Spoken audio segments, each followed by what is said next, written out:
Alors, et cette réforme des retraites, est-ce qu'on la regardera en se disant finalement, bon, il s'est passé beaucoup de choses, mais ça n'en valait peut-être pas la peine. On verra ça. En tout cas, Nicolas Bouzou, l'économie avec vous. Il s'est passé aussi des choses folles ce week-end en Suisse.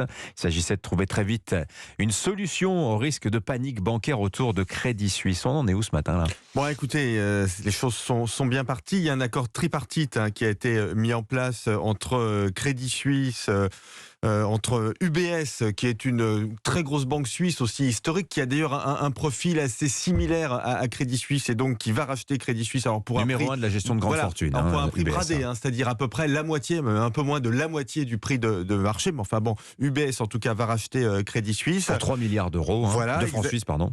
Exactement. Donc la Banque de Suisse, la Banque centrale, va continuer d'apporter beaucoup de liquidités. Et je vous parlais d'un accord tripartite. L'État, la Confédération suisse, sera garante d'une partie des prêts. Elle garantit UBS au cas où une partie de son investissement dans Crédit Suisse se ferait à perte. C'est quand même dingue, ce rachat de Crédit Suisse par UBS, ça s'est fait en 3 jours, alors qu'en temps normal, ça devrait prendre des mois, voire des années.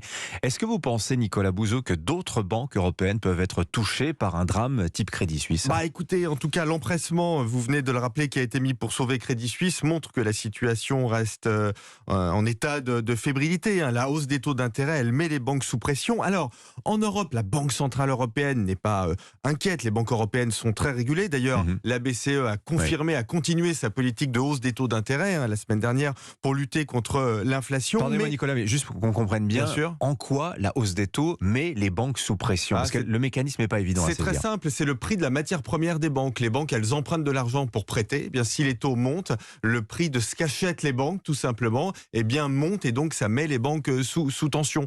C'est la raison pour laquelle ces périodes sont des périodes un peu compliquées pour les banques. Alors la Banque centrale européenne fait partie des 7 banques centrales qui se sont mises d'accord avec notamment la Banque de Suisse et la Banque centrale américaine pour fournir davantage de prêts aux banques qui en auraient besoin. Mais c'est surtout aux États-Unis, Dimitri, que la situation reste tendue.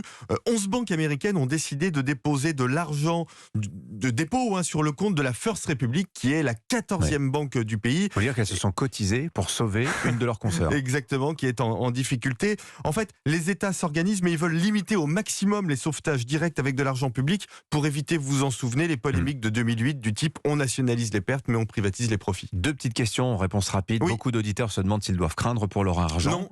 Et puis, y a-t-il des conséquences possibles pour l'économie de cette petite panique bancaire qu'on a sentie ? Non, les banques françaises sont très régulées. Il existe de toute façon une assurance dépôt et aucune banque ne fera faillite en France. En revanche, je pense que le fait que les banques soient sous tension va les amener à restreindre l'offre de crédit, moins de crédit aux entreprises, moins de crédit à l'immobilier, et donc des conséquences économiques. On surveille ça évidemment comme le lait sur le feu chaque matin sur Europe 1 avec vous, Nicolas Bouzou. Merci beaucoup. À demain, Nicolas.